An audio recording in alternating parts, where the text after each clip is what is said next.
Make some noise for Josh Jasu!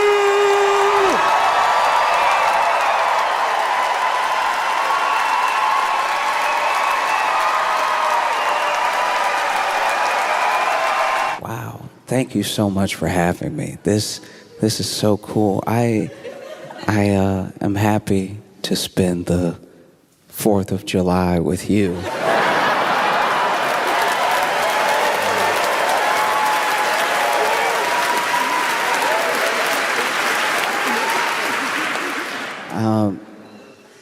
Maybe you're not aware of some of our customs on the 4th of July. One of them that sticks out is a hot dog eating contest. And I've been traveling the world, and a lot of people think that they know what a hot dog is. They even think that they have their own version of a hot dog. And as I've traveled the world, I can honestly say that no, you don't. Because you all here, I'm not going to pronounce it correctly, but you have bratwurst. That's not hot dog at all. That's good. You have to understand, to make a hot dog, like bratwurst is beef or veal. It's a meat with herbs and spices in it, cooked well. A hot dog, especially in America, a hot dog is something that to make you first have to find. And when I say find, I mean like putting together a proper hot dog in its casing and to serve is a lot like a witch's spell. You have to find meat that's first on the floor. It's very important this meat is on the floor. If the meat is not on the floor, you might not be making a hot dog. You have to find this meat that's on the floor. You have to couple it all together. You have to push it through this machine. And bratwurst, once again, beef, veal, you can only hold together a proper hot dog with hate and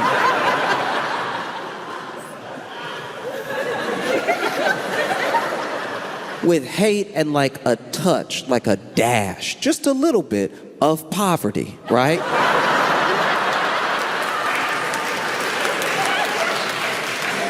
So you have some hate, you have, you can get a side of anger in there too. And then you put it together into a hot dog, you wrap it up nicely so it looks like it might be edible. Because I don't know if you've had a hot dog. In order to prepare a hot dog, it's not like preparing a bratwurst. You have to boil a hot dog. And in order to boil the hot dog, it means you do have to ruin some water. You put the hot dog in the water, you boil it up, that cooks the hot dog. Cooks is a strong word. What are you cooking? It's demon meat. But you boil the hot dog up, so then you pull it out, that's cooked. You then put it in a bun to cover up that you're eating a hot dog. The water, you have to dispose of like toxic waste. A lot of people will pour this down the sink. Don't do that. Don't get that mixed in with the regular. When I was little, I had a friend who his mom had a flower garden, and he'd make hot dogs after school, and then he'd pour the water in the hot dog garden, and all of the flowers died. Because that is runoff poison water. But yeah, you boil a hot dog, and then you eat it, and when you eat it, you're supposed to close your eyes and pretend you're chewing something else. Because this is going to be nasty. You can try to dress it up with mustard, ketchup, with mayo relish, with whatever manner of things people do. Some people will act really, really holier than thou about how they prepare their hot dog, as if a hot dog is not a mystery of meat mushed together I say all that because on the 4th of July, there is a hot dog eating contest that takes place. And the winner this year, once again, is a man named Joey Chestnut. And this year, he ate 70 hot dogs in 10 minutes, which is the correct response. You know how I said that when you felt physically ill?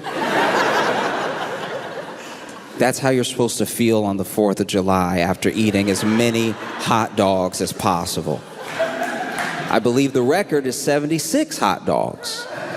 And I remember one time my buddy entered a hot dog eating contest, and he was super excited about it. And he had watched Kobayashi, he had watched Joey Chestnut, and he thought he could do it too. He was like, if they can do it, I can do it. Let's give it a try, right? And so he entered the hot dog eating contest, and it wasn't like the official Nathan's hot dog. It was just like a local one that was happening on 4th of July. And he entered the contest, sat down with the other contestants, and then over the course of 10 minutes, my friend ate 2.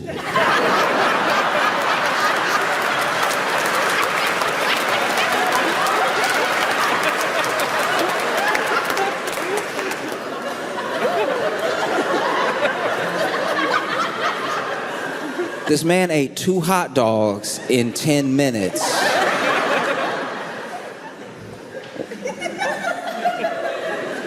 We were watching it like, when is he gonna kick into gear? Like, when is it?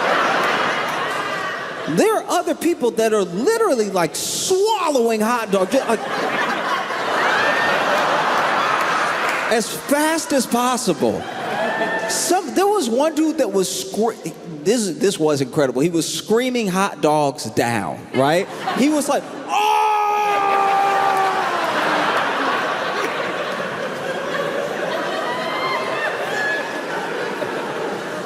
Meanwhile, our buddy,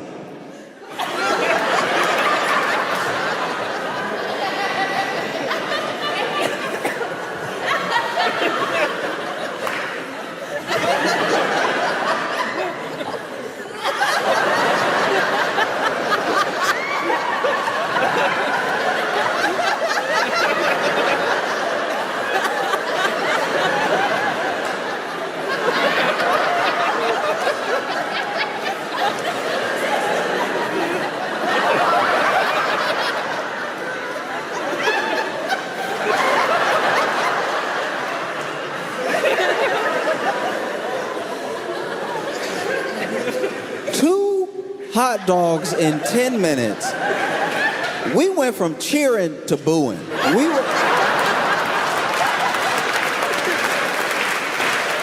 We started out supportive. Initially, we were like, yeah, get him, you can do it. And then, when it was clear he couldn't, we were like, stop, you wasting a hot dog. And when he got done, we asked him, hey, what happened? We drove you here.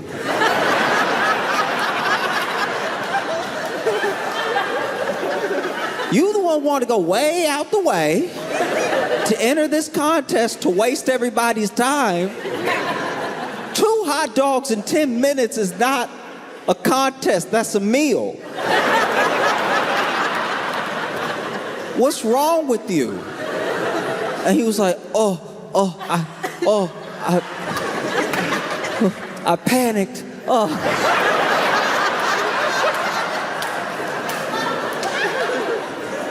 What are you panicking about? He's like, I saw everybody else do it, and they were so fast. I was like, how are they not choking? And then I remembered, I might choke. So then I started chewing extra. I was scared to choke. I was like, if you had at least choked, then 2 hot dogs in 10 minutes would be more reasonable.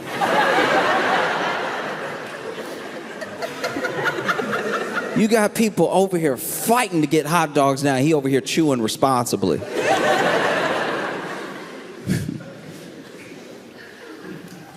I do my best when I go anywhere to be as good of a guest as it can. It means a lot to me to have me over here and for me to be your guest for a little while. I've been looking forward to this trip for a long time. And I'm always a little tense when I'm a guest, though. Even if it's just visiting a friend's house, you want to be a good guest. You don't want to leave and then have them be like, never again. Like I get nervous to be seen as a bad guest. I don't want anything to go wrong. Like I've had to stay over, for a couple nights at friends' houses, and they're like, "Oh, make yourself at home. What's mine is yours." I feel like that's a trap. Because you really make yourself at home and then you find out how much they mean it later. It's like, I'd rather just act like I shouldn't be in here at all. Quiet as a mouse, I'll just act like I broke in and just try to affect as little as possible in the home. And they'll be like, "What? He's such a good guest. We didn't even know he was here." One time I got so stressed out about being a guest at my friend's house while they were out of town that I just never went.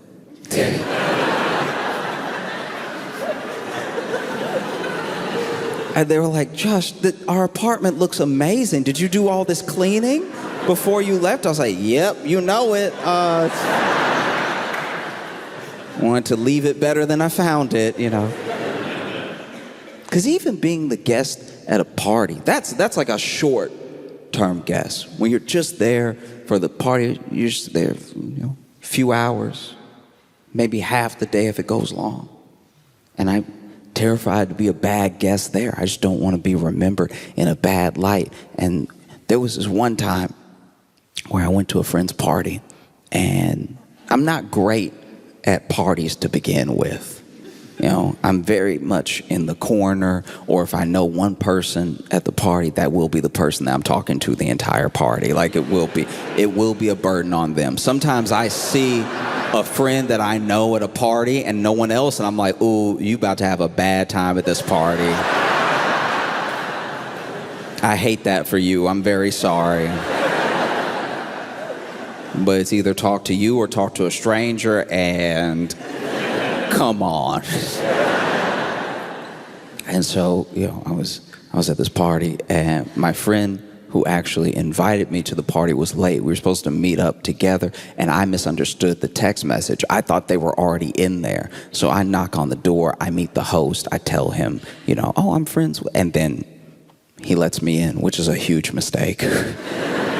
Because now I'm just sort of standing awkwardly while other people have a great time. And so I was like, "You know what? You know what I'm gonna do? This is the fail safe. Every time you need a break from social interaction, or you just need to get your bearings together because you're in a public place and you're sort of freaking out, you go to the bathroom. The bathroom is the safe haven, right?" And so I walk to the bathroom, I close the door behind me, and it's a little dim in the bathroom, but I use the bathroom, right? Other reason to go. And as I'm stepping away from the toilet, I hear this little crunch, like under my feet, and I look at it, and it's all of this glass under my feet, and it looks like the actual light bulb either popped or broke or something, and then now I've stepped in it. And as I really start to look around the bathroom, I realized that it is an absolute disaster in there. It is horrifically bad. So the bathroom mirror is smashed. I didn't notice it at first when I walked in, and the glass is in the sink, and there's a little bit of blood in the sink, right? And so I'm standing there, and I look over at the tub, and the shower curtain is pulled back, and there's a fur coat in the tub. And I'm like, all these things are too much for one thing. You know what I mean? Like this would be a shutting the bathroom down for a short period of time at the party if just one of them happened, and all of them are happening right now. And so I'm like, I don't know what to do. I flush. That's as much as I can clean up right now. And then I'm a bit panicked, so I get ready to just get out of the bathroom, because if I can get out scot-free, if no one sees me come out of the bathroom, someone else can address this thing, because I don't know anyone here. My only friend is late, and the host has just seen me once. So I get ready to, I don't even, admittedly, this is gross, sorry, but I wasn't even gonna wash my hands, because I was like, there's a whole bunch of blood in there anyway. They'd be dirtier than when they were unwashed. And so I get ready to pull on the doorknob, and I hear a knock. And I can't open the door.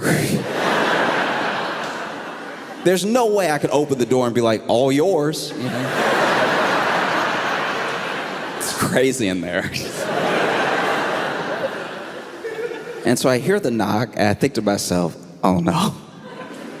There's no way. First of all, if you need to go to the bathroom, the last thing you want is for someone to open the door and be like, all right, before you get in there,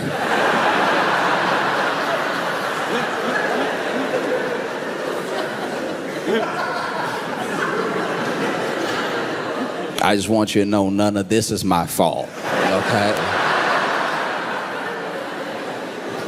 Before you walk in with judgment, just know anything can happen to anybody at any point. Like, if you had been a little quicker with your feet, this would have been you, okay? I don't know what to do as I'm just standing there. And I'm admittedly standing there for like way too long. Like,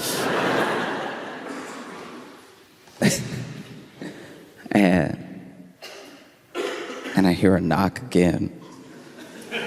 And I'm like, all right, I gotta do something. I gotta buy myself some time. And so I just say, 1 second. That's bought me 1 second.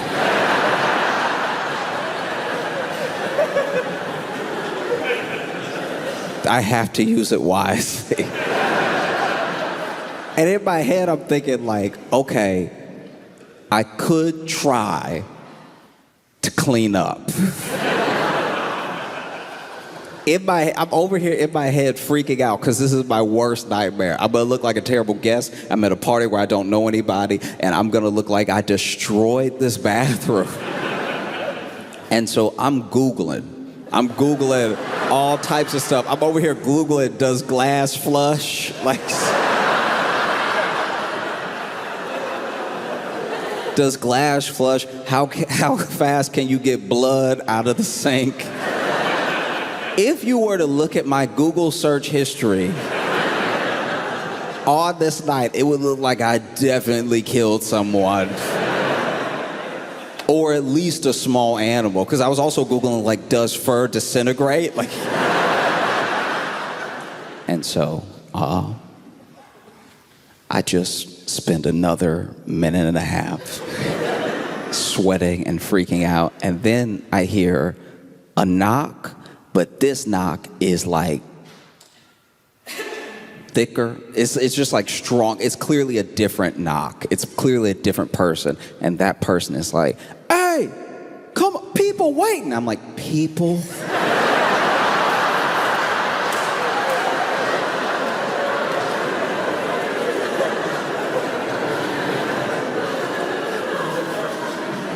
People are waiting. Okay, all right. People implies more than one person, which does imply, plural. And plural could just be two. It could just be the initial guy that knocked and is very patient, or maybe left. Who knows? Maybe he had to use the bathroom so bad that he left the party completely.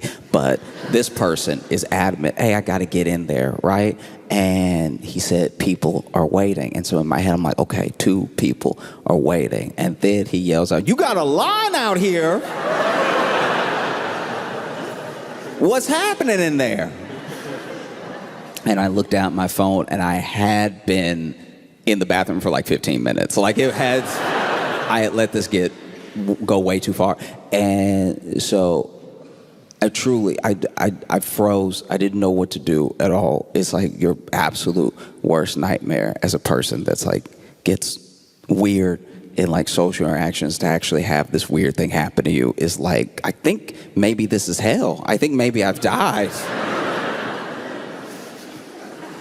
And so I'm pacing back and forth in the bathroom, which is only breaking more light bulb glass. And I finally look out of the little window, and I'm like, I'm gonna have to.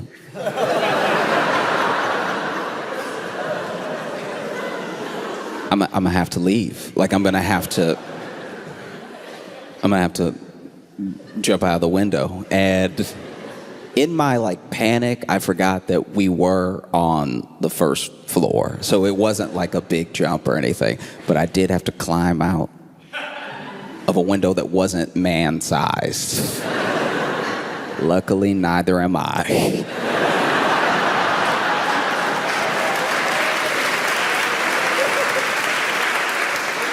I was squeezing my hips at like an angle, like I put my hips like diagonal to the edges of the window to get as much space as possible, and I wiggled out. I fell out of the window, and I tried as much as I could to like pull the window back up from outside so that people wouldn't be like, oh, whoever it was went out the window. And then I was like, what do I do though? What if someone saw me go in, remembers me perfectly even though they don't know me, and could point me out, you know, because I wear the same thing every day.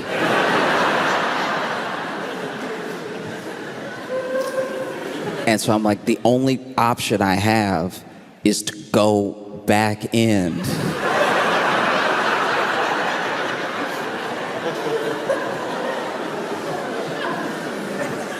Is to go back in and join the line for the bathroom.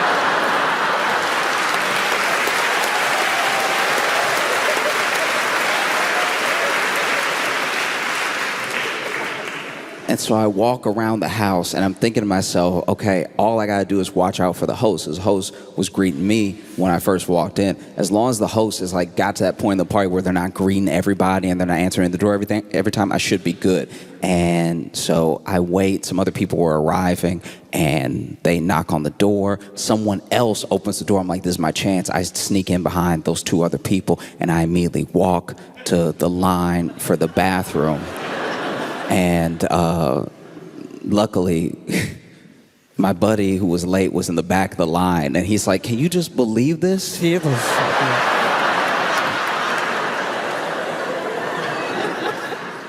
No, I do my best to be like a good house guest, you know, and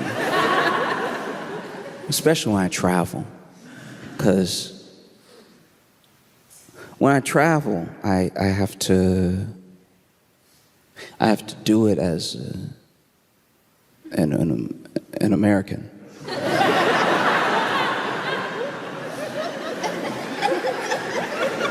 I have to travel as an American now. You know? And it's like, I'm traveling more than I ever have in my life, experiencing new places for the first time. But one thing that I will say is, okay, there used to be a time where you would travel when you were from the U.S. You would go to other places, and you would say that you were from the U.S., and people, there was a shine to it. There genuinely was like this like magnificent shine around you and your passport. People had questions for you. You know, you would say you were from the U.S., and they'd be like, oh, blue jeans.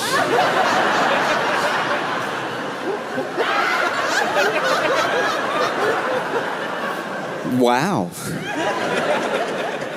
And then over time, the shine started to wear off a little bit, you know, like the way that we were perceived on the world stage started to change, and you would tell people that you were from the U.S., and they'd be like, oh yes, yeah, Beyonce.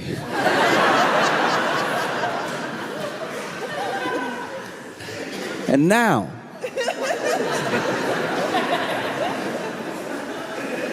you travel the world, and look, people ask me. I don't go around telling everyone my business all the time. People ask me, hell, where are you from? And I go, oh, it's...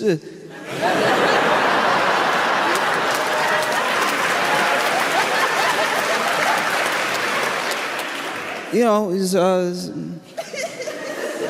American. And they're like, what? What? I didn't hear. Oh, you know, United States.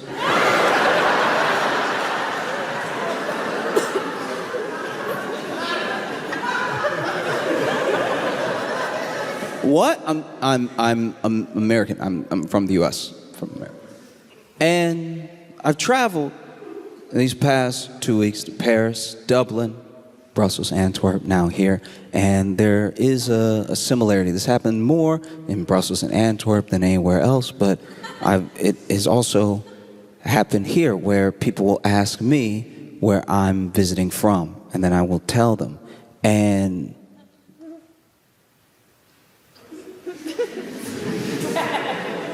there's a look and a noise you make that's genuinely offensive. Like it is.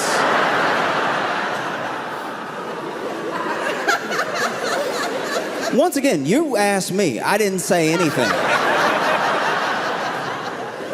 I walk into the shop. Y'all are the ones, you know, asking questions and stuff. And then I say that I'm from the U.S. I'm visiting from America. And then you go, oh.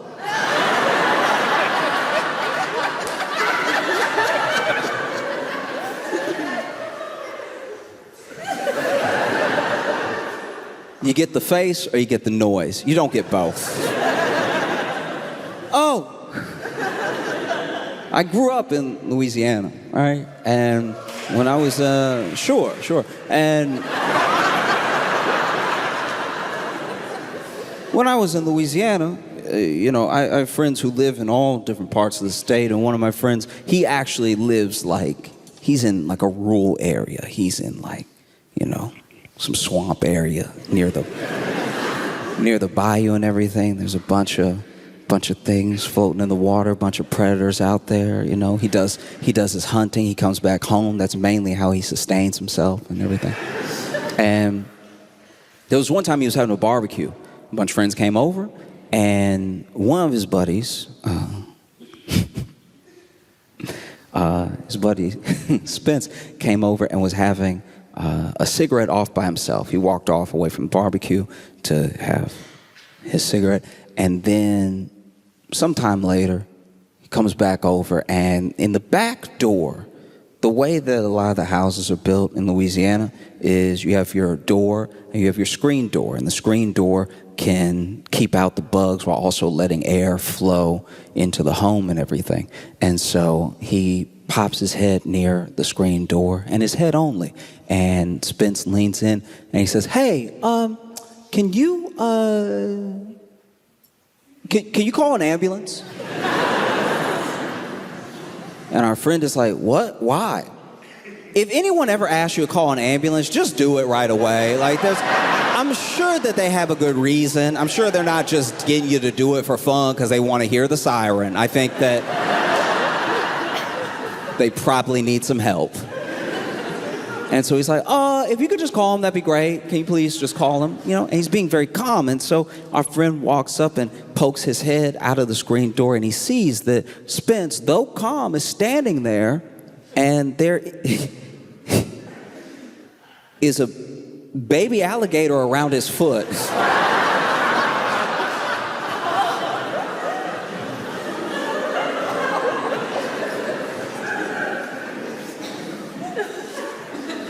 And that's the way you look at me when I tell you that I'm from the U.S.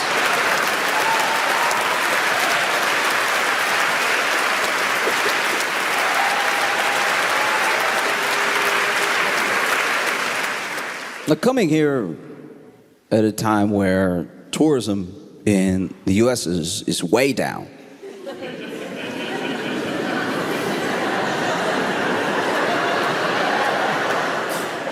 Yeah, people aren't coming to visit as often. It's like if you know, people used to love to come visit all the time, and then something happened.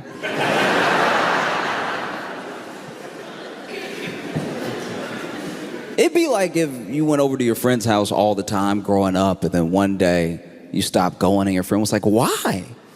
Why wouldn't you just come over like you used to? Come hang out. And you're like, oh, well, last time I was there, your dad threw a plate at my head, so I think I'm good coming over for a while. You know?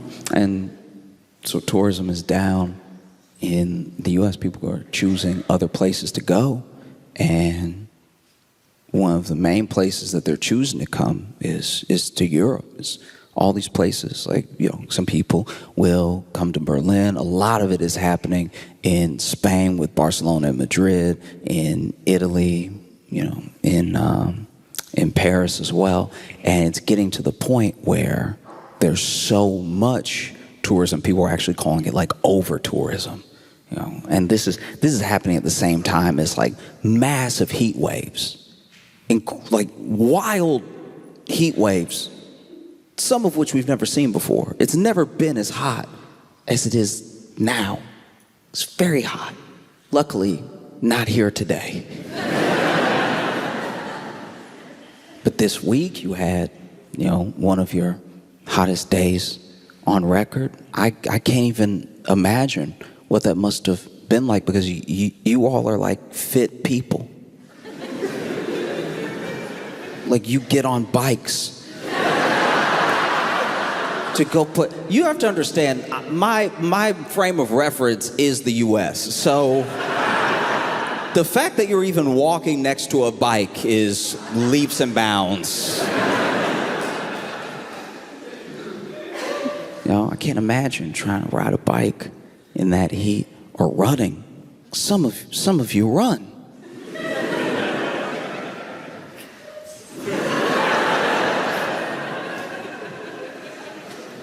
And so that's wild that this level of like over tourism is happening at the same time as this heat wave. And there are people in Paris, there are people in Spain and Italy that have had enough. They're losing it over this. You know, they're protesting the tourists. They're over here being like, stop it. Stop coming here right now. Talk amongst yourselves and spread it out throughout the year or something. But this is too much. You know, you have places like, I could be wrong about these numbers, but I think in Barcelona you have like 1.6 million people living there, but like 26 million people visit throughout the year. That's wild. I understand that if you live in Barcelona and you're trying to ride your bike, eventually you're like, get out of the way! You know? And then if you live in Barcelona, you're tired of all these tours everywhere all the time, and you start freaking out. You might get a reputation for being a little bit rude to tourists, and then you'll be New York.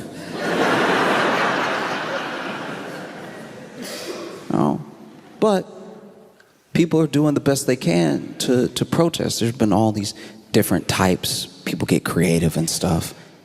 There's one where they were shooting tourists with water guns throughout the day. You know, get out of here! Ah! You know, like when a dog tries to pee on the carpet. You know what I mean? You know? Although as far as protests go, you can tell that these are like good people doing the protesting, because that's what you came with, water guns. For water gun. I don't know, I'm coming from the US where it would have just been guns. Like this. You can tell these are people who have a deep moral core, because you used water guns to protest tourists during a heat wave. They probably didn't even understand what was happening. You know what I mean? They were probably over here like, oh, the Spanish are so hospitable. They saw how hot we were. And then some strangers we didn't even know were like, cooling us off. You know, and I get the genuine frustration though, but this is the main problem, is that whether it's business or whether it's government, systems have a magnificent way of pitting us against each other. Like, there are people that are local that are upset because obviously with all this tourism, Airbnbs are shooting up. Airbnbs raise the price of living in the area, so then people are getting priced out of their homes. They're getting priced out of the areas that they grew up in. They have to find somewhere else to live, all for people who don't live here, who are just coming to peak, and then they head home. And that can be incredibly frustrating, but that's the people who are coming to visit didn't come up with a master plan. Airbnb and the government that allows Airbnb to run rampant are the people to blame. You should be taking, like,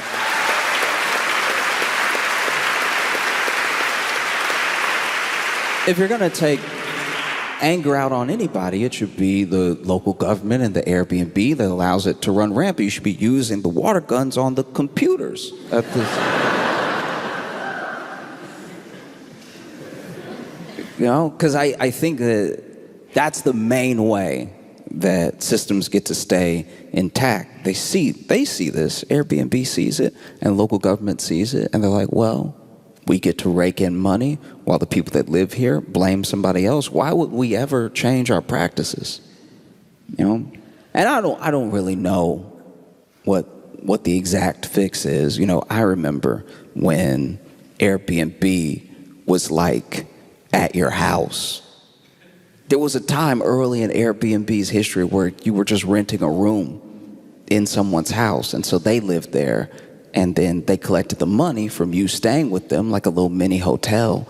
But that was like easier because then they lived here, so they cared about the home, they cared about the community, and you got to get a taste of like local life. And you could even ask them, hey, is there anywhere I should go to eat? And they would tell you, this is where we're going to eat tonight. And sometimes you would actually have a meal with your host. And I thought that was a really beautiful thing. And then like private equity and more money got involved, and so it ruined it. Because now an Airbnb is also like sometimes worse than a hotel, because they'll let the person who owns the Airbnb set the rules. So now you have someone setting these insane rules for the Airbnb. Like, you can't just check out. You can't just take your trash, put outside, and leave. There are all these rules. Like, you have to make sure to wash the cabinets, wash all the dishes and everything, wipe everything down, you know, give our dog a bath. Also, you don't get charged a cleaning fee that you end up getting charged anyway, because in the small print, it was like, pick up our kid from school.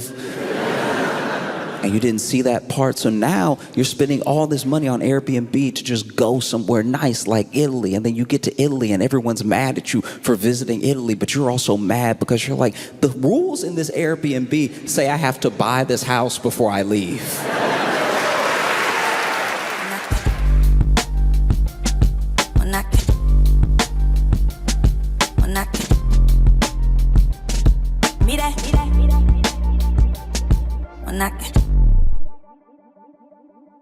Soho Theater, please make it loud for Josh Johnson!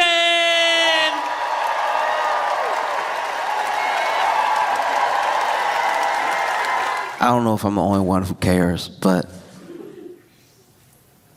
have y'all seen what's happening with Duolingo? Okay, in case you're not familiar, Duolingo is an app where you learn other languages, supposedly.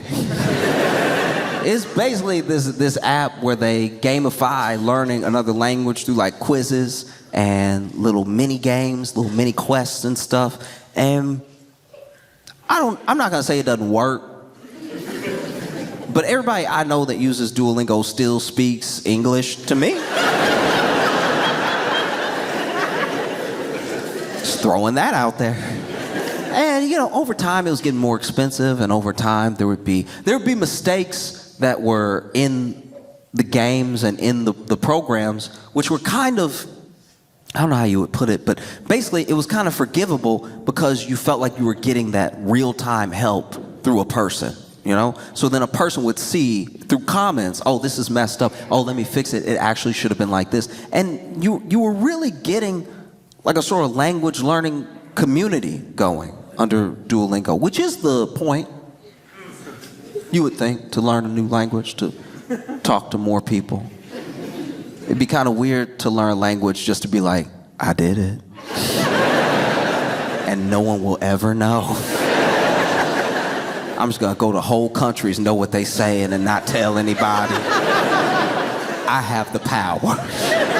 I only think like a psychopath would do that. Like I've seen those viral videos of people being like in Japan and no one thinks that this black person in Japan speaks Japanese, so then they like are recording themselves or they're streaming and then someone says something about them and then they're like, boom, I know Japanese. And the person's like, what?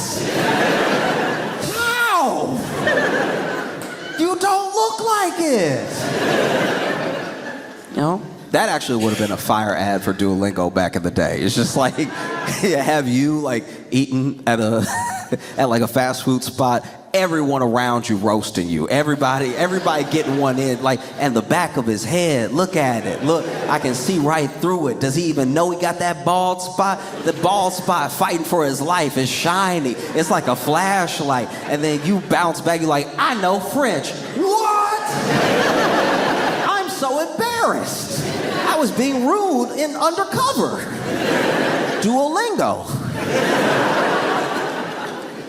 But no, that's not what happened. You know, people were slowly learning these languages over time. And learning is like a hard, it's a hard way to describe it because it's not as if the language was fully being taught. It's not like the same thing as sitting in a class being taught the tenses, being taught the situations to say certain things versus other things. It's more just like, did you spell we right? That's a little French.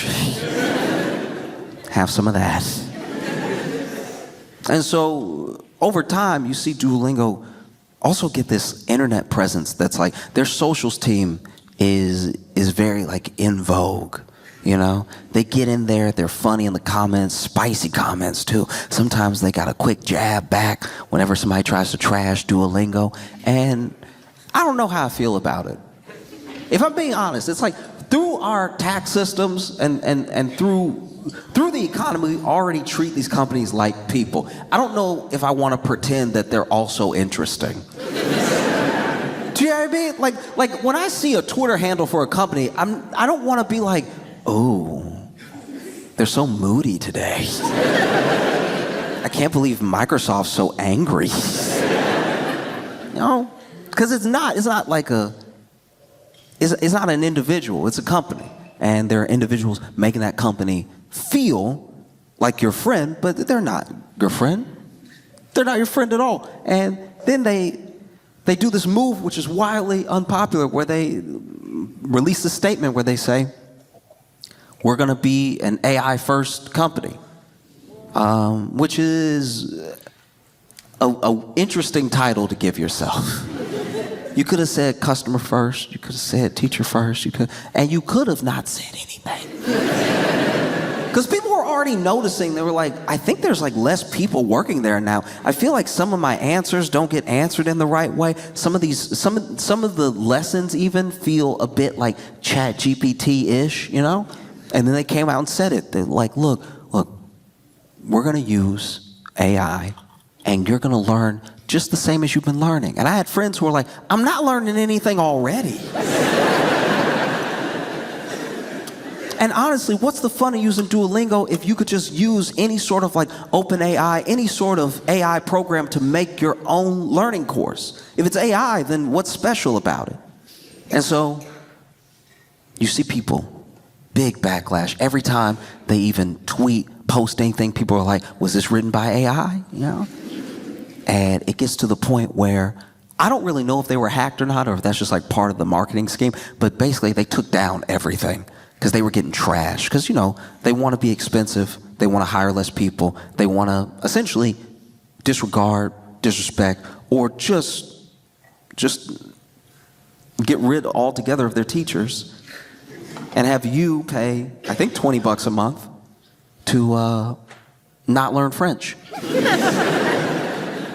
And so people were rightfully upset. And so they take everything down and then they post it again, and they post it as the is it a frog? I mean, I think it's a bird. It's an owl?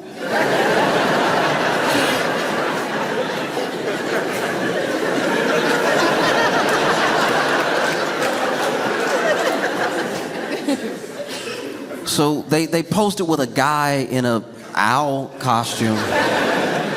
And that guy was using like the deep, distorted voice, talking about how the elites ruined Duolingo. And I was like, yeah, but aren't you... What's happening? And then I think it was the CEO that even came out and instead of giving some sort of statement that basically says, hey, look, yes, we're going to be using AI, but we're still going to have our teachers, and our teachers are going to just use AI for some of the menial tasks, but you'll still be talking to a teacher. Instead of reassuring the customers at all, he kind of just doubled down and was like, look, the AI going to be better than teachers anyway. And then people got really mad. And I think what's happening here is what's happening all the time. Teaching is hard. Teaching is very difficult. And if you love something and you love it enough to teach it, that to me is amazing. I don't know if I know anything well enough to teach it. And I don't know if I have the patience to convey those ideas in an efficient enough way that you know what I know when I'm done talking. That's scary. I would never try to teach. I don't know, even things that I'll admit right now, even things that I'm pretty sure about, I don't know enough about to teach. I believe in climate change, but if you asked me about climate change when I got done talking about climate change, you wouldn't believe in climate change.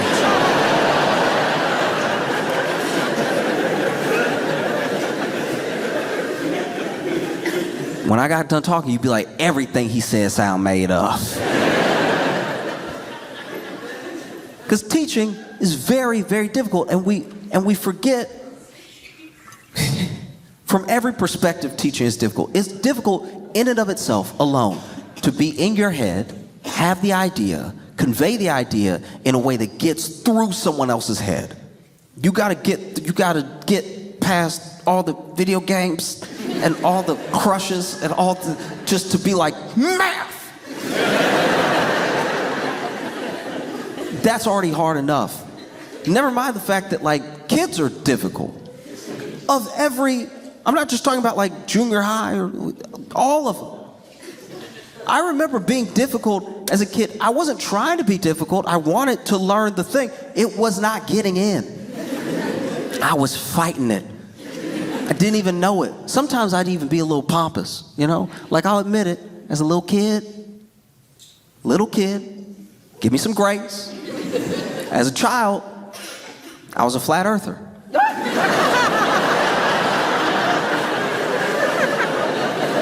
When I was little, I was a flat earther because, my teacher tried to teach me about the globe and all the countries around the globe and stuff like that and how the earth was round. And I was like, Just gonna throw this out there for you.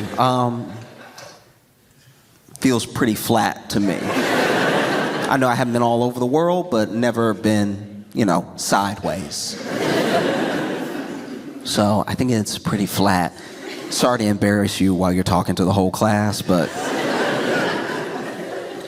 And then my teacher very graciously was like, oh, yeah, this is sadly a common misconception. It's not actually flat. The earth is round. I'm like, oh, huh.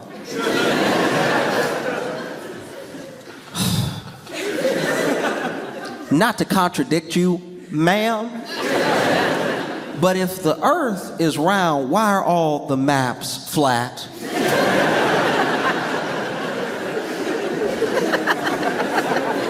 Truly, as an 8-year-old, I thought I had a mic drop moment. I was like, I rest my case. That's up there with you. You the one projected that thing, so, maybe I should have the chalk. I'm just saying. And then my teacher pulled out a globe. Because it's difficult. And look, I'm not a parent. And I can't imagine what it's like to be a parent the same way I can't imagine what it's like to be a teacher. But I see some of the friction that parents have with teachers sometimes, whether they think that they could do it better or that they think it must not be their kid, it must be the teacher. And I thought that all would have been settled through COVID. You remember that time where everybody was alone with their kids? To see how well they sort of grasped everything? You know, I don't think enough teachers got an apology. I feel like 2021, you should show up to your kid's school and be like, I didn't know he just wouldn't take the words in. Like, I really thought it was you this entire time, but nah, he hates science. That's his kryptonite.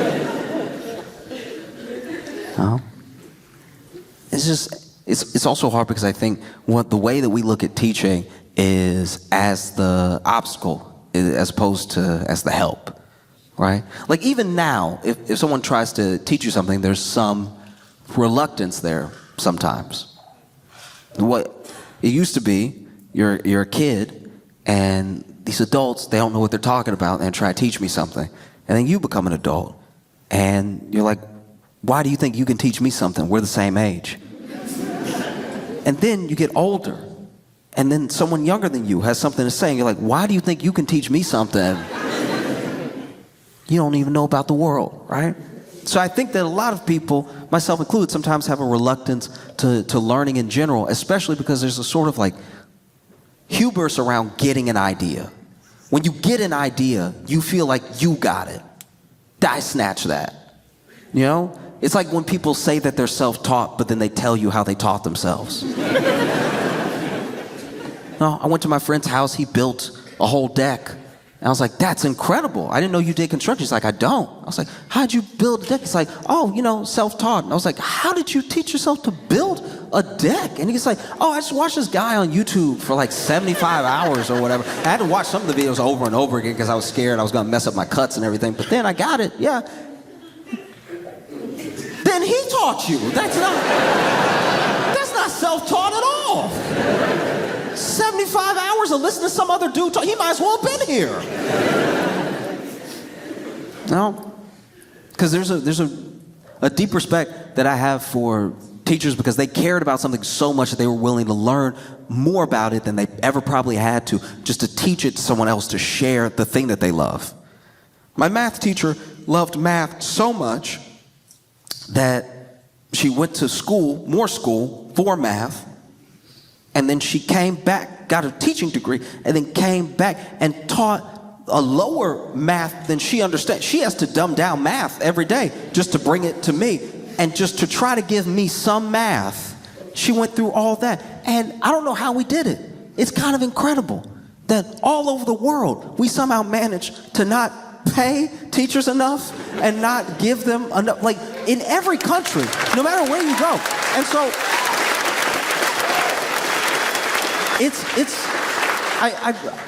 I bring it up because I think that I'm not a teacher, but I think the thing that teachers fall in love with is like that light bulb. Watching someone get something that you understand, that you're giving to them, and then it clicks. And they're like, oh, whether they're a little kid, little bitty kid. I remember a teacher at school is who really taught me how to tie my shoes.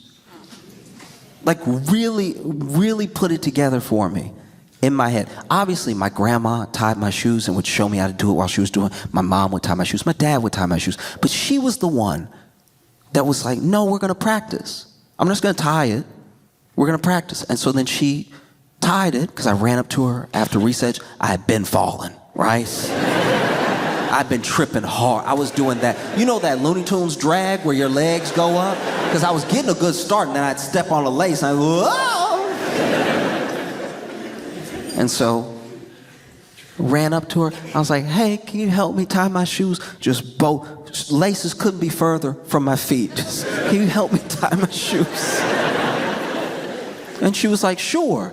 And then she tied both my shoes for me. And then just like that, she pulled the string and untied them both. And I was like, oh. I'd never been betrayed before. It's like, why would you? Oh, what's wrong with you? And she was like, no, I've tied your shoes a couple days in a row, and I'm not going to tie them anymore. We're going to tie them together.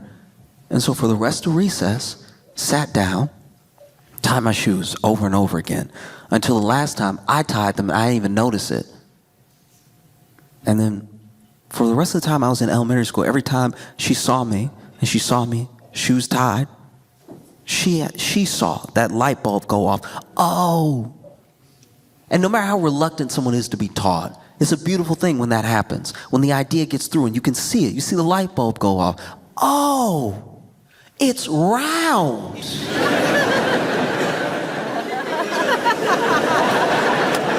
Who would have thought? Well, and so I don't know what it's like. I see this move in Duolingo towards AI, and that move towards AI is not to give you, the consumer, a better product. It's not to help the actual teachers who are passionate about people learning other languages so they can make new friends or have new experiences or just open their minds up to how big the world really is. When you understand language and you understand how many different ways there are to say something specifically and how few ways there are to say something very unique, you have an appreciation for communication, right? And that's not what Duolingo is looking to do. They would like to make more money. And it's a business, so to be fair, more money would be nice. That's what you're supposed to do at business. No one shows up to business like, did you make any friends? But that is why they're making that move towards AI. And I see that thing happening in places that do make me worry. Like, I don't know much about the UK school system or anything. I don't know if it's good or bad or how y'all feel about it. I just know the stories that I've been seeing where there are some schools that are looking to introduce and implement AI teachers, like AI taking over the classroom. And I don't know, that really worries me because I think that you need a teacher, you need a person to watch you get it. That's part of the human experience. To watch you get it is great. Being in a classroom that's led by AI has to be like being in a driverless car. And you get in, and they tell you it's safe. They tell you it'll get you where you're going, but you get in, and, you know, maybe they programmed it to make sure it makes the light, but not to speed, you know. But you're in the back seat for some reason. I mean, I guess there's no wheel, so might as well. And you're just looking out the windshield the whole time like, okay, they say this is how you get there, but I've never gone this way before. And now you're just sitting there like, oh, I think you missed the left. Oh. Really nobody to talk to in here, so sort of talking to myself. Oh, that's a bus, that's a bus, that's a bus, that's a bus, that's a bus. Because one thing about being here that that I cannot stress enough, the way y'all's buses move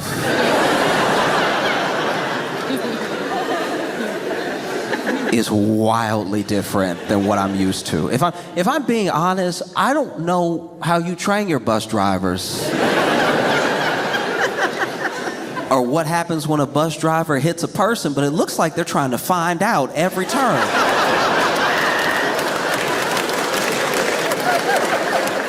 I was crossing the street to come here, and the bus driver cut the wheel so hard in front of me and looked at me the entire time.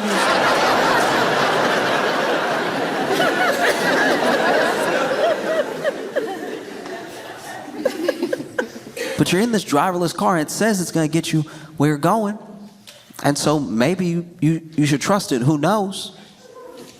But sometimes prefer a person, you know? I know that we don't necessarily treat everything this way. Like, the best example I can give is when it comes to school and how kids are using ChatGPT and other AI to do their homework for them or do the lesson for them and turn it in. The big fear there is that they will not know how to think to a conclusion, right? Like if we're being honest, and this isn't to disparage what anyone teaches or how they teach it, but a lot of the actual lessons you learn in school don't matter as much as you taking the steps to get to the end product, right? Like, it isn't imperative that you read Mark Twain. But it is good that you read something that is not how the people that you know talk, and it's not from a time that you live in, and it opens up your mind to that the world might be different, you know? And the fear is that if kids use this thing too much, if it's completely abused, that you'll essentially graduate someone who is illiterate and not able to think critically about anything. And they'll be a doctor.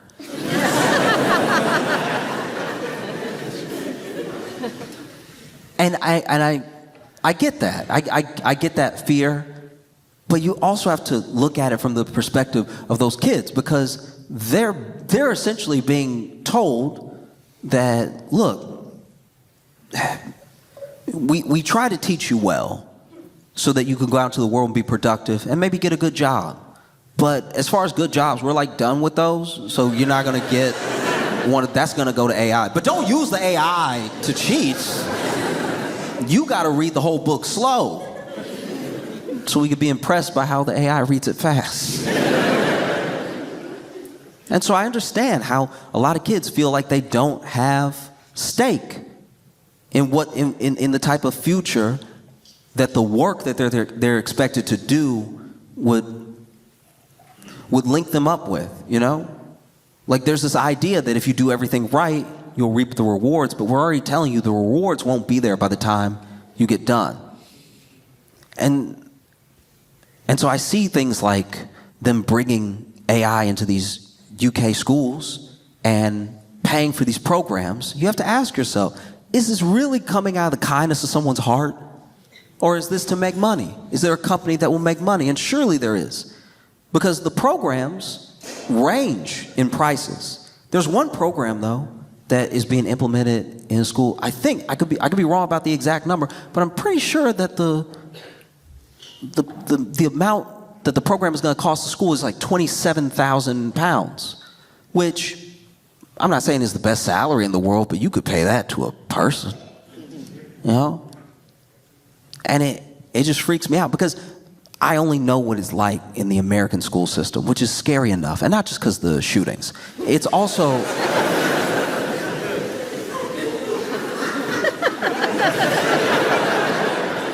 it's not because the I'm saying the American school system is already difficult enough because you have underpaid and overworked teachers that have to take extra jobs and just fight for their lives and then still spend their own money to get supplies for kids to do the work that they're expected to do, right? Just to like stay even slightly above water. So how can you not expect this kid who's already been given less resources than kids in other districts and kids who, you know, by some accident happen to go to a great school or happen to be in a place with money, how can you not expect them to use ChatGPT to get them to close the gap? And how can you not expect these teachers to be like, I already drive Uber, deliver pizza, and teach geography. I don't know if I can try to find the AI.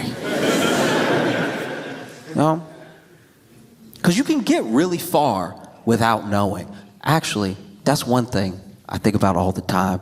I don't know if your schools are good or not, but I also don't know if it matters, at least to Americans, because if you come over to the US with your accent, we'll believe you.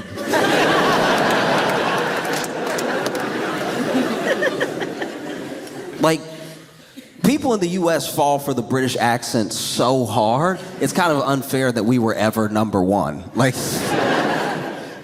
even a lot of the conspiracy theories that we believe in the US did kind of come from a British guy who just talks smooth.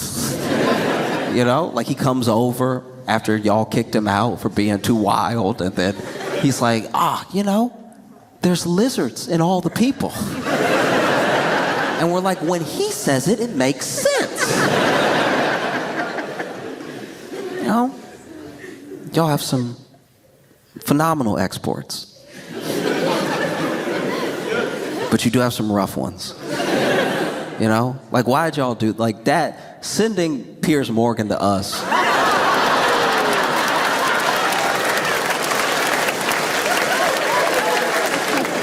It almost constitutes an act of war. Like I don't know who else you could have sent that Boris Johnson wouldn't have been as destructive as Piers Morgan on our TV all the time.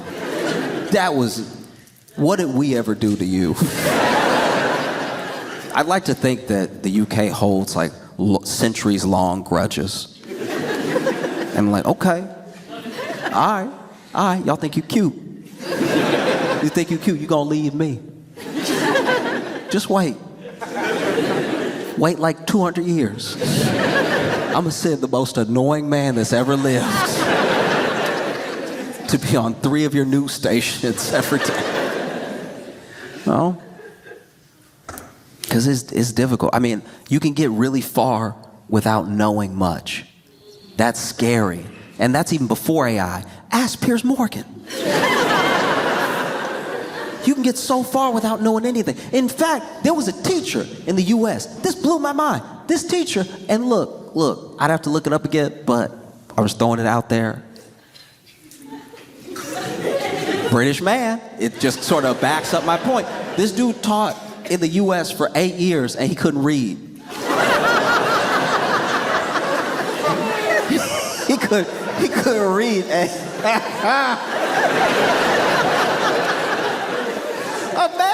Imagine somebody failing you who can't read. Imagine you turn in your paper and they're like, I don't even know what this says, but it looked wrong. Like, this look like garbage, man. Nah, this dude really figured it out. This is one of those stories that kind of went semi-viral before virality was like well established. So before YouTube and like things could pop off on Twitter, Facebook, or anything, this dude got his like maybe his master's or something, and started teaching. And I think he was teaching like middle school, and taught middle school for like 8 years. Could never read, but what he would do was he was very good at picking out personalities. This was his talent. This was his thing that he had used his entire life. He could read people. He couldn't read words, but he knew. He knew people so perfectly, he could laser into them, and he knew so much about you just by looking at you. And one of the things he would do every year, every semester, he would lock in on like 2 or 3 of the smartest kids in class. Just naturally smart, just genuinely gifted. And he would have them, read a paragraph or 2 to the class starting the lesson. And then he would basically, watching over them, kind of get the smart kids to teach all the other kids. And it was astounding. That's wild. I'm sure that's what they think the AI will do. I'm sure that's what this dude would lock in, and he'd just see, okay. He'd be like, today, can you read page 11? Can you read page 12? Can you read page 13? And we'll all just take notes in our books as we go. Right? As the kids would be taking notes, as the other kids were reading and everything. And one of the things that he said in his defense, he's like, show me where the kids that I taught aren't proficient in what I was teaching. My methods work. And it's fitting that he was teaching middle school too, because middle schoolers are some bullies. A middle schooler is the only one with the real audacity to be like, I don't think he can read. That would never happen in higher education. Like, if you're getting your master's and your professor can't read, you would second guess yourself. You'd be like, no, I must be missing something. He must just be like so locked in that he never looks at the book. No, only a middle schooler would be like, I bet you he can't read, dog. Because a middle schooler will blackmail you too. A middle schooler would be like, hey, look, it's A's for me and my boys the rest of the year. Or we telling everybody you can't read. That's A, as in the first letter.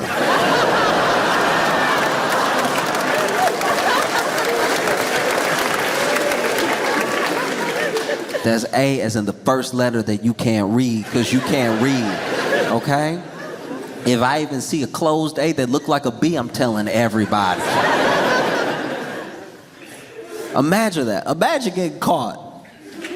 Imagine principal, vice principal got to pull you into the office. You sitting down, because the kids loved him. He never gave homework. You sitting down? What's going on, y'all? How's everything going?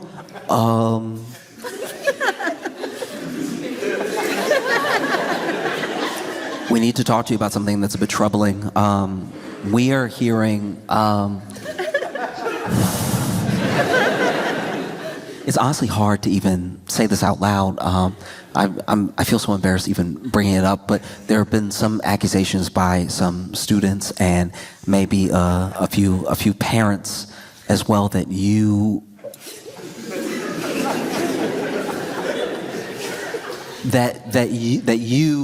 ooh.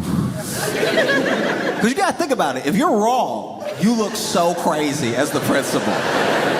If you're wrong, you look like you believe everything you've ever been told in your life. If you're a principal that drags a teacher into a room to be like, can you read? Like, you hired me. Like, can I read? Principal sitting him down. Okay, look, so there have been some concerns and some accusations by some students and some parents that your literacy is not in the room with us.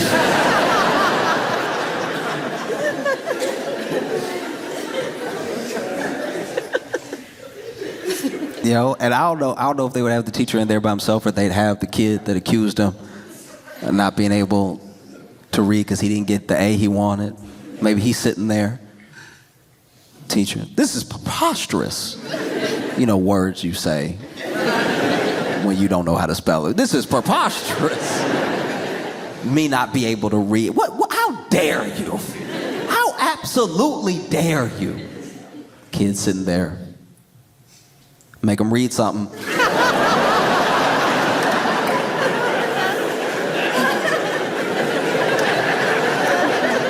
Make him read something. He gonna do it anyway if he can do it.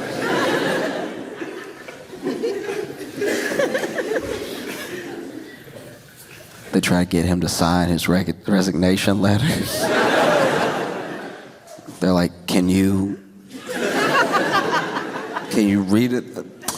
I'm not even gonna dignify that with a response. Kid sitting there, that means no.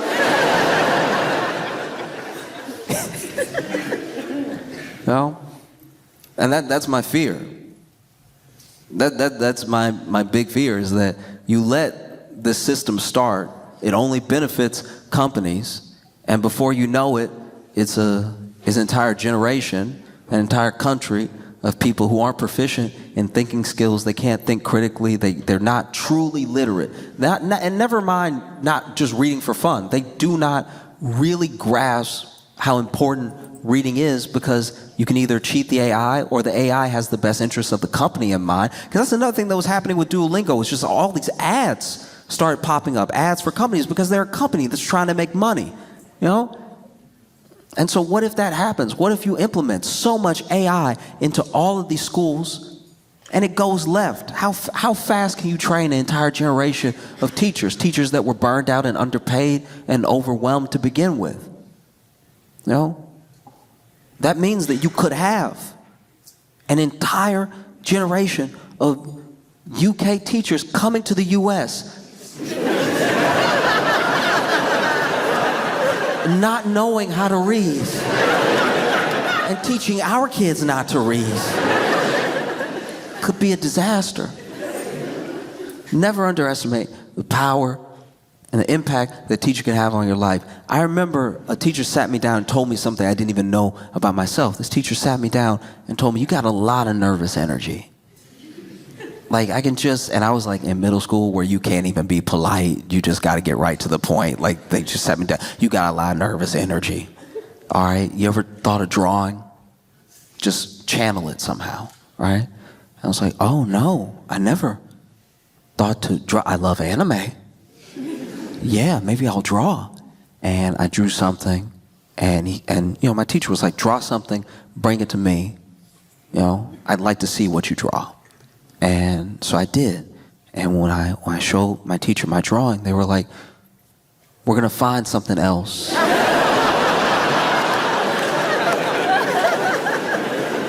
For you to do with your energy, all right?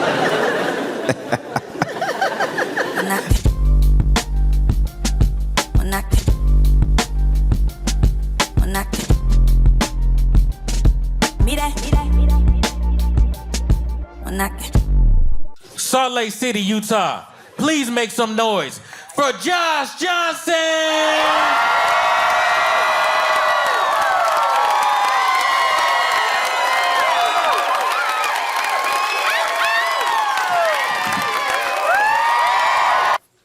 There's a lot of times when you're reading the news, going through all these stories that are deeply depressing. Every once in a while you get something that's a little, I don't know, a little spark. Something that takes your mind off of all the bad stuff, even if it is one of the bad things, you know? Like, I don't know if y'all saw, but Diddy's lawyer trying to quit.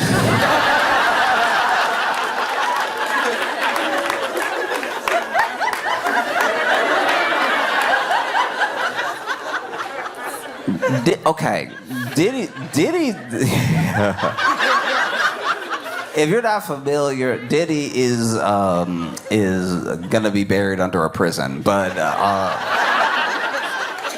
in the Constitution, for as long as we have one, there are things.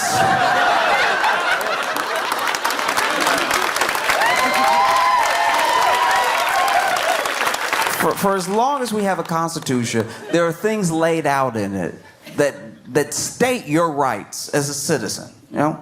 And your rights in court. You have the right to not incriminate yourself. You have the right to an attorney. You have the right to a speedy trial. You know, you have these rights because we've tried to set up to the best of our ability, and not a great ability, a justice system that kind of works. You know what I mean? I look at the American justice system the way I look at my uncle's car, right? It barely runs, but it does turn on and off. Like, functionally, it is still a car, even if you do have to push it sometimes to really get it started, and you can't trust the brakes. It's functionally, it fills the definition of a car. You know? And when I look at the justice system, I'm like, it's a system. But within that system, for as long as we've had it, we've had an individual, whether they did or did not do something, needs to be represented by someone up against the state or the party suing them.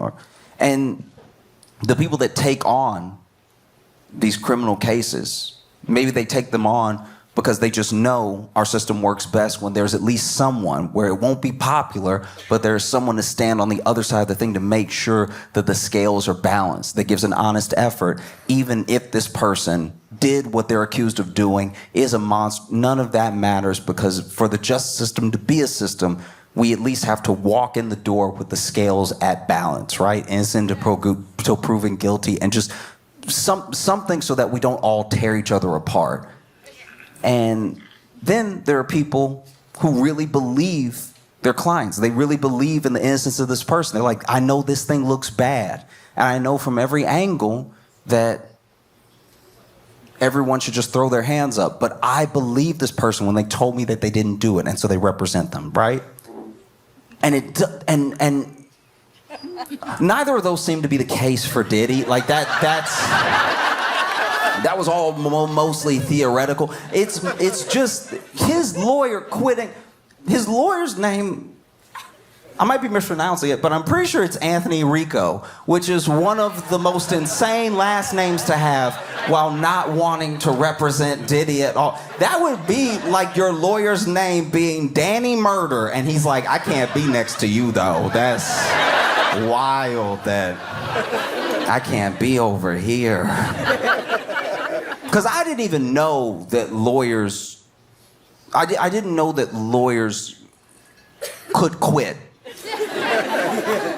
Everything I know about the law, I know from like movies and TV and stuff. And usually when you're watching a movie or TV show where someone is having, you know, a butting head scene with their lawyer, it's either the lawyer being like, well, look, if you're not going to be honest with me, you're not going to tell me everything, then you can just find somebody else. And you don't really know what that means, right?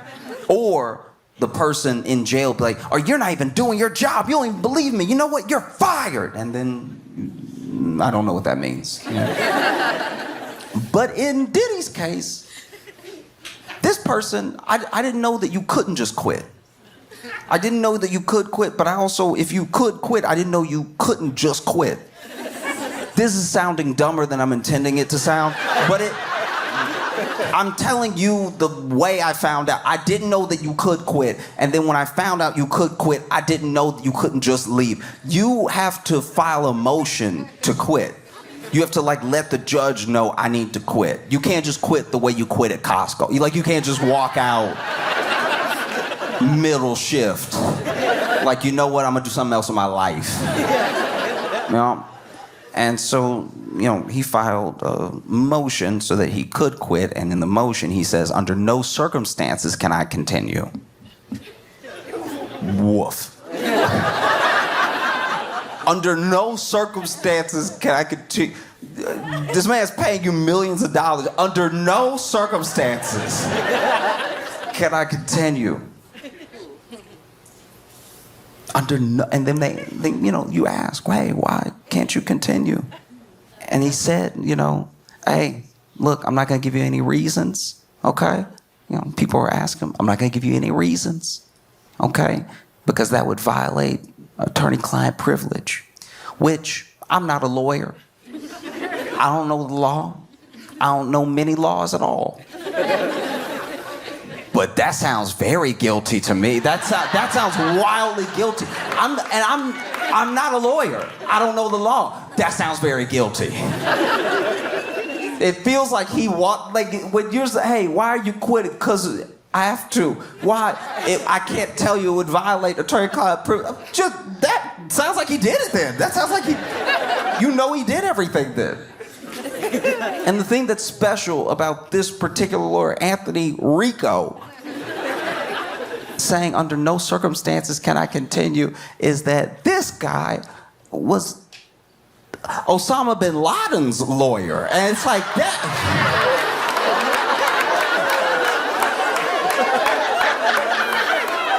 Sir, what did he do? What did he do to make you, who defended Osama bin Laden, who defended Osama bin Laden in 2001, Pink Osama?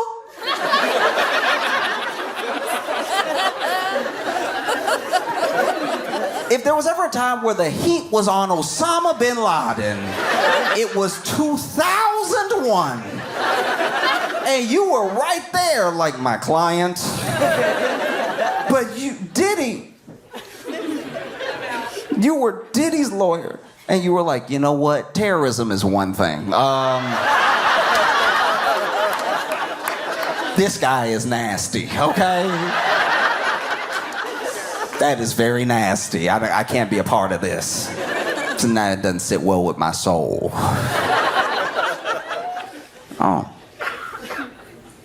Because I know if you're Diddy's lawyer, you got your work cut out for you. You got a whole lot of work cut out for you. You have to hope a new pandemic breaks out that only affects memory. That's the only way you have a chance, is if almost everybody forgets everything. Because look, once again, most of what I know about the law, most of what I know about the law comes from Law and Order, which means I know nothing about the law.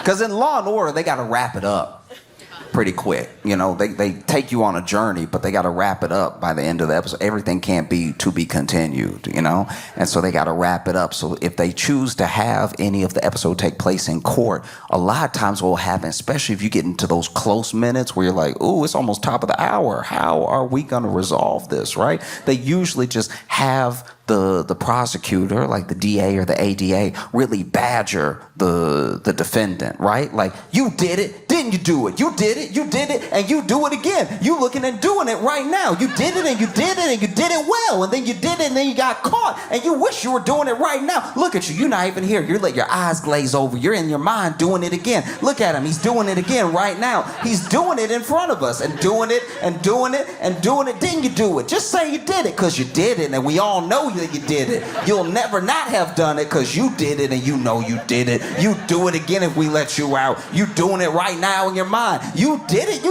and then the other person finally goes, I did it.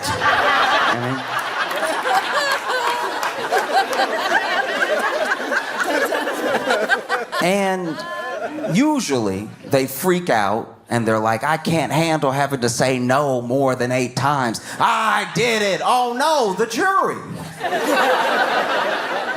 Dick Wolf.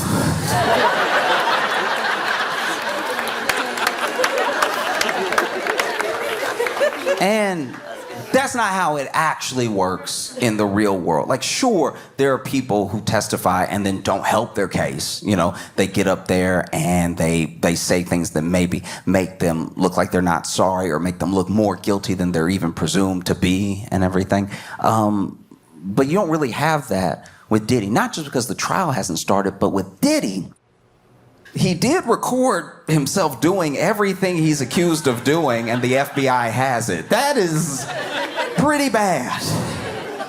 Only thing worse than doing something is doing it on camera. You know? Even if the entire jury could not see, they could hear. So it's rough. He also has not only the lawyer that Osama bin Laden had, Diddy's got like 3, 4, 5, 6 lawyers. Got a lot of lawyers.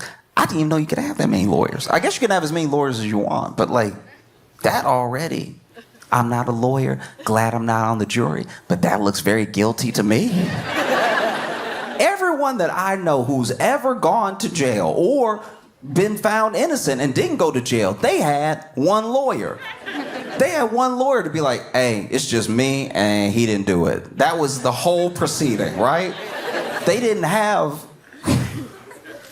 a soccer team.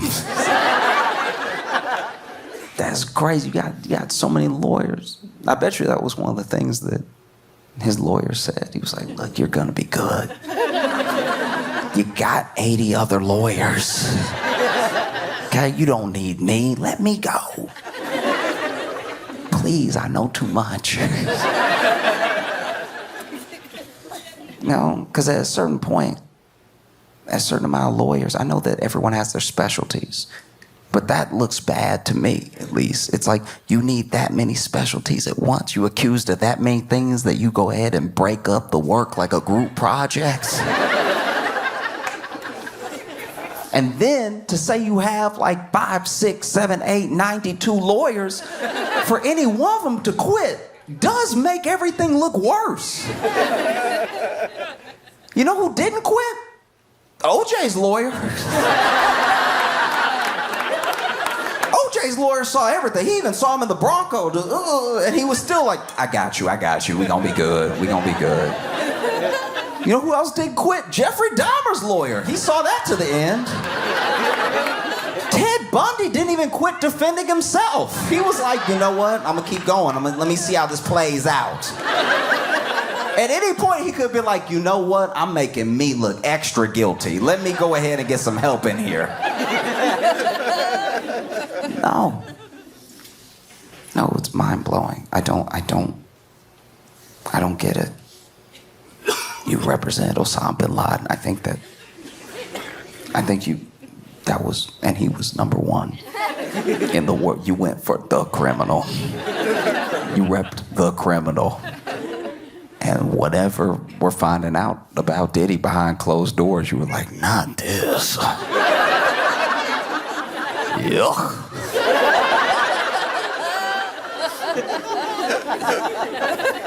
No. Because you see people in situations where they look incredibly guilty or they do something very dumb that's almost indefensible and they still have legal representation that sticks by them. There was a dude who, okay. I shouldn't laugh, but it's one of the dumbest crimes I've ever heard of. So basically, there was this dude who went to break into it was his house. He lived with his mom, right?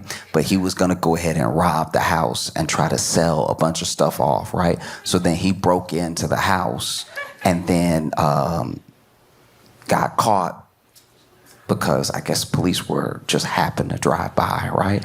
And then they see him breaking the window, going into the house, had a key, breaking the window, going into the house, and then coming out with the stuff. They arrest him, and he can't believe. He's like, you have no right to arrest me. And at first, because he's explaining everything, they thought they had no right to arrest him because it was his place where he lived with his mom, even though it was her house, right? And he said, no, you have no right to arrest me because it's daytime. He genuinely believes you could only get arrested for burglary at night.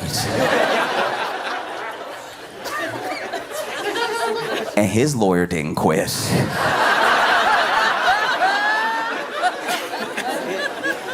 There was a dude who he tried to rob a bank. He ran up in the bank. This was years ago. This dude ran up in the bank and he had his gun out, and he was like, go ahead and empty everything right now. I'll kill everybody. I don't care, swinging the gun and everything. And then the tellers were like, do you want a bag? Because he just came in, just him and the gun, just waving, him and the gun. No bag, no, not even a backpack, just here with the gun. The money now. And they were like, would you like something to hold it with or anything?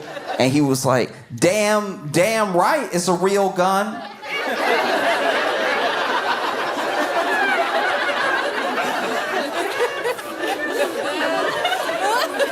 And they were like, sir, we asked, would you like a bag? Would you like a bag with the money? We're getting the money right now, but would you like a bag? And he's like, you're right, I've had it. And then they turned to each other and they're like, I don't think he can hear us. And so then they hit the alarm. The alarm going off, this dude's standing there, I'm waiting for my money. They're like, no, we're getting it.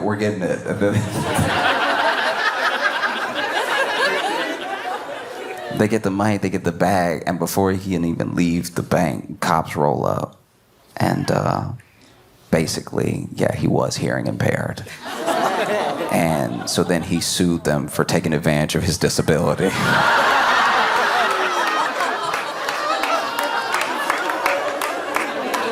And his lawyer stood by him. Do you see how this normally works? That's how it's supposed to go. Your lawyer is supposed to stand by you. They're supposed to be your ride or die. Diddy's lawyer said, no, I like to live and I will not be getting in the car. Oh, that's insanity. That many lawyers. You got 98,000 lawyers. I feel like Diddy just gonna keep hiring lawyers to make sure there's no one left to be on the jury.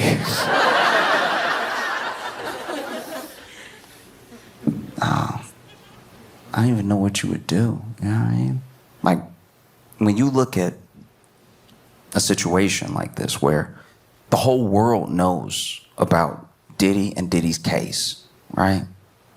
It's global news, right?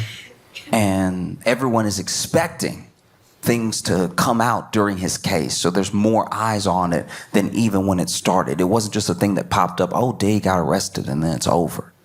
It's the fact that all of Hollywood could be implicated. That's the feeling that people have, right? So people are going to be watching the trial nonstop for every update possible, because maybe your favorite pop star, maybe your least favorite R&B artist, whoever, right, will be involved in this case somehow. And so the whole world will be watching, and the whole world already knows. So how could you not have, in a sense, at least if you're Diddy's defense, a tainted jury? Because how are you going to pull from people who can be impartial, who don't know who Diddy is, right?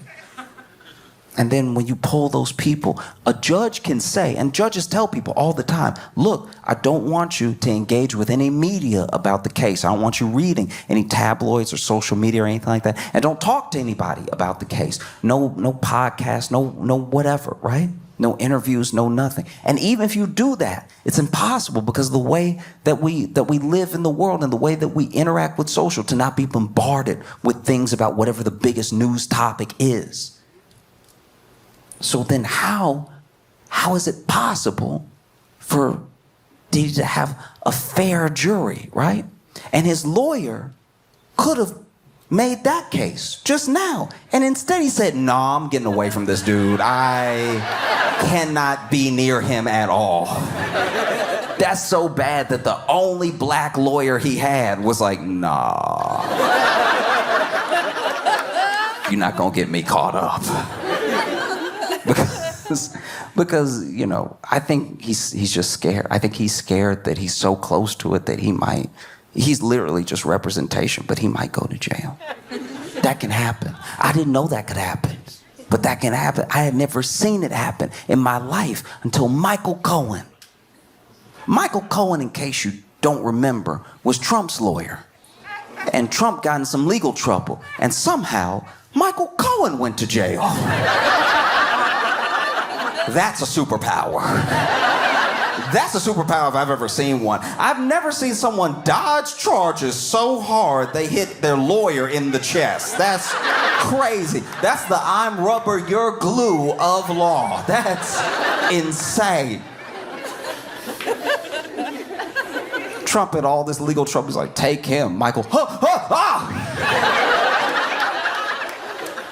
I'm sure Diddy's lawyer saw that and was like, that could happen to me. I refuse. My last name is already Rico. No, have to get away. Because who takes up for you is huge. Who takes up for you in a situation where you're in the public eye and you have a scandal or you've been found to have done something, right? Whoever takes up for you, they do shift the narrative around you, and they do shift public opinion, either for you or against you, right? Like, let's say in a scenario, right? Completely hypothetical scenario. Let's say I'm driving. I can't. I'm very bad at it. But let's say I'm driving. Once again, this would never happen, all right? I failed my driving test and I have not driven since, okay? I'm very bad. But let's say I'm driving behind the wheel of a car, which I should never be. It's a chair that could kill someone. It is insane that people just get in those and just go. Like, that blows my mind. I will take an Uber or the bus. I am fine without being behind the wheel of a death machine because all it takes is your foot and you could just take anybody out. That's crazy. I don't like being in cars in the front driving. Every time I move, it moves. That's crazy. I don't like that at all. I'll sit in the back. But let's say I'm driving, okay?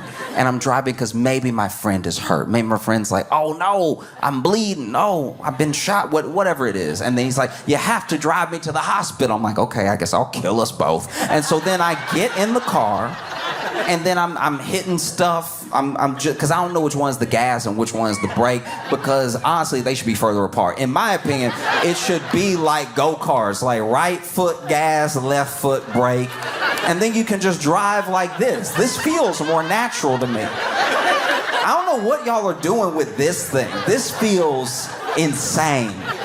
To see people doing this all the time, ooh, I'm gonna start, I'm gonna stop, I'm gonna start, I'm gonna stop, whatever. I wanna just do it like when you're in a go-kart. I drive so well in a go-kart, not just because I can't go fast enough to murder, but also because I know that left is stop, and that's fine. But sometimes you get a foot, uh-oh, I've hit them both. What does that do? So then I'm in the car and I'm driving, right? And I'm doing it poorly because I do it poorly. Because as I've said before, on stage, to many people, I don't like lefts. So I take rights until I get there, okay? So I'm just gonna take a right and then take a right, take a right. My friend probably gonna bleed out, but I'm taking these rights because a left will kill everybody, right? Now I get to the hospital, let's say I've got to the hospital and I have run over at least 26 people, okay? So I'm being arrested, my friend is hopefully being treated, so I've saved his life, but I am in a lot of trouble. And let's say that Dolly Parton came to my defense, right? Because I'm not famous enough to get in trouble on the news, but there might be a couple of tweets where it's like, do you see that comedian just floored everybody? Just drove on the sidewalk for 6 blocks and took a right and drove on the sidewalk for 4 more blocks and took a right and drove on the sidewalk for 2 blocks and then took a right and then got to the hospital and hit somebody in front of the hospital. And I only hit them because I was trying to hit the brake, but it should be over here. But instead, it's in the middle. I guess. I don't know. I'm never in the car right there. I don't know what y'all do. Why isn't it just pep? Why isn't it just buttons? Let me hit a gas button. That would be nice. To just have the wheel and then a button. Right thumb is gas, left thumb is brake, and it's like a video game. But instead, you're just over here. Crazy way to do it, but y'all do you, okay? Let's say, though, that Dolly Parton comes to my defense. Probably never gonna happen. I don't know her, would love to, but let's say. She's like, I know Josh personally, okay? And I know he would never purposely run over 26 people. It must have been something that happened. And you say he was in a car. He said he would never do that. It must be an emergency. Oh, he was trying to help his friend. Y'all, please, if you can find it in your heart, to forgive Josh and his dumb feet. I'm just saying, if Dolly Parton came to my defense, I think that would shift a lot of people's opinion of me. Everyone loves Dolly Parton. Everybody knows Dolly Parton is a sweetheart. And so if she came to someone's defense, you would think, oh, if Dolly sees something in this person, then yeah, maybe they're a good person. Maybe she's right. Maybe he didn't mean to run over 26 people.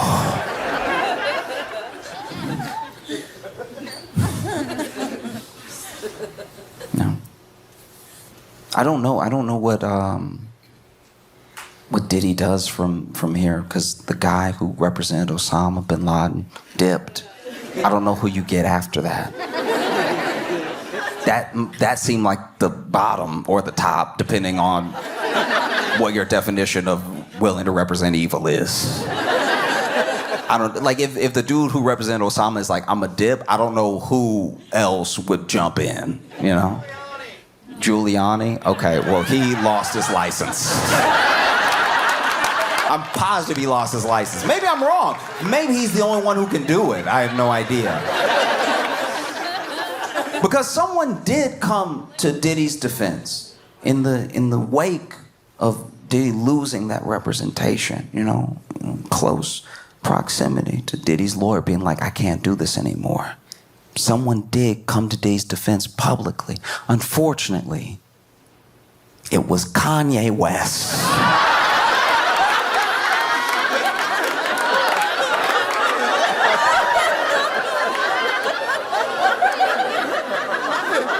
In a tweeting tirade, Kanye West went on an absolute rampage. He called himself a Nazi. He posted a bunch of like anti-Semitic stuff. He said all sorts of things. And then he said, by the way, free Puff. I think if you're Diddy in jail, you're like, this is worse. That is worse. I did not know it could get worse than the Osama bin Laden lawyer leaving me. But this is bad. This is very, very bad. That was me kind of like doing a little bit of rap in the way that Diddy does it because he's not good at it. You know what I mean? Like, but yeah, this is bad. This is worse because he's calling himself a Nazi and then he's like, also, that guy. Think of that guy and me. Together right now. Think of when you think of me, I want you to think of him, all right? But who knows? Maybe when the lawyer who represented Osama bin Laden dips, maybe the only person left to represent you is Ye. I think that's I could see that. I could see Ye showing up to court being like, Your Honor.